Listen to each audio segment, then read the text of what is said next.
Today is April 9th, and today's quote is called Habits. And we brought you some background music for this of a hammer, because habits are like hammers going off. Habits are what we do unconsciously. Practice is what we do consciously. Conscious practice of desired positive behaviors will eventually overcome unconscious, undesirable habits.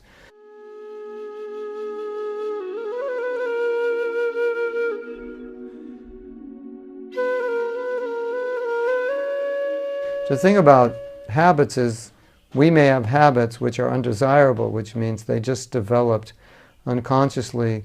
They're not really useful for us, and we didn't really want them.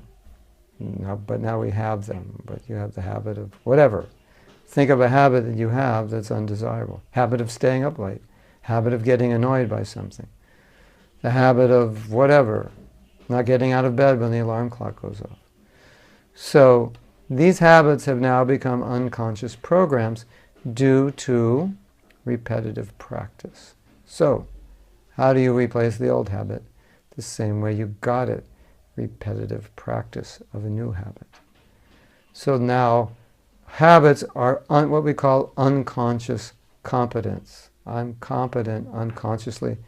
Like driving a car is unconscious competence. You don't think about it, you just do it because initially you practiced. Playing an instrument, typing, it's unconscious competence if you've practiced enough. So, if we practice good habits long enough, what happens? They become unconscious habits. You've probably seen within yourself or within others that there's some devotees that have impeccable sadhana.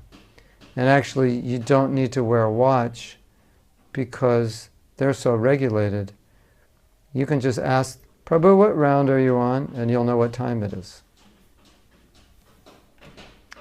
Yes? You know people like that? Right. So why is that? Because there may be many reasons. That just may be their nature. But certainly, whether it's their nature or not, the practice of that over and over again has created that unconscious program. Well, that's just what they do. They just get up at this time, they finish their rounds by this time, they do this by this time, do this by that time.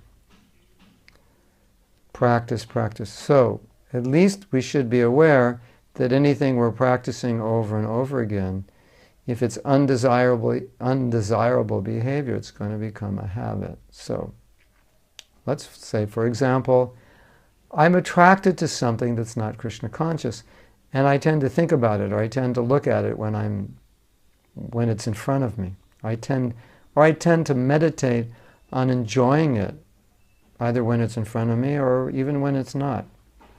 And I always do that. So if I always do that, then I'm practicing. It doesn't seem like practice, but it is a practice. And that practice is embedding an unconscious habit. So therefore, the more I do it, then the more I see that thing, the more I think about it. Like ring the bell and the dog's mouths water. Why? Because whenever they rang a bell, they fed them, and then they stopped feeding them when they rang the bell. So when the bell is ringing and they're not getting their food, their mouths water because they think they're going to be fed. So natural, reflexive, reactive response. So if I'm doing something continually that's not Krishna conscious, I'm developing a habit. A habit which is working against me, which is a really bad idea.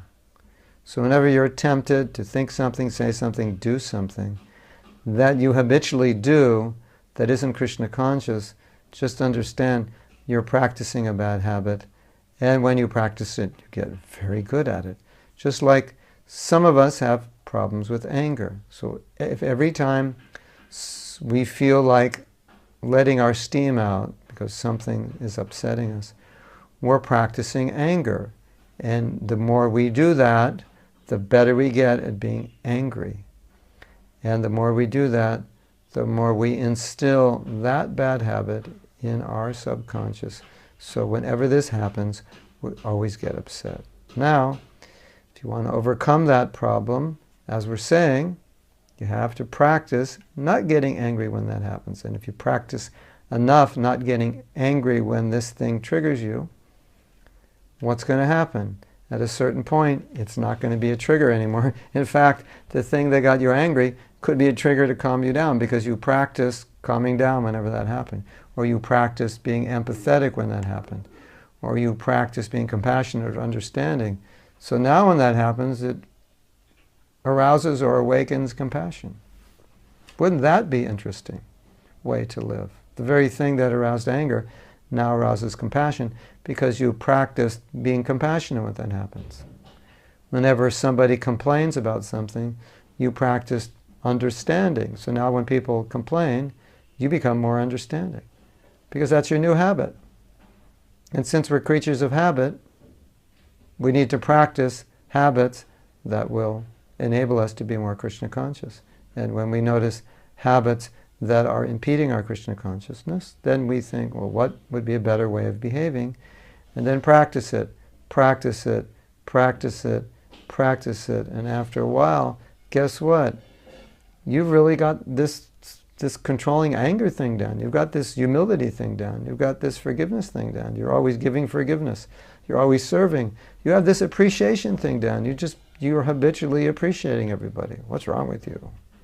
What drug are you on? You're appreciating everybody. Criticism. Okay, look at criticism. I'm always criticizing. I'm really good at criticizing. I'm so good at criticizing, and I'll tell you why, because I practice it about 10 to 20 times a day. So I got really good at it. You know, I've been practicing criticism for decades and decades and decades, 20, 30 times a day. I'm really good at it. Okay. Practice appreciation. Get good at that. It'll help you in your Krishna consciousness. You understand what we're talking about. Think about it, relate it to your life. See how you can improve. Hare Krishna.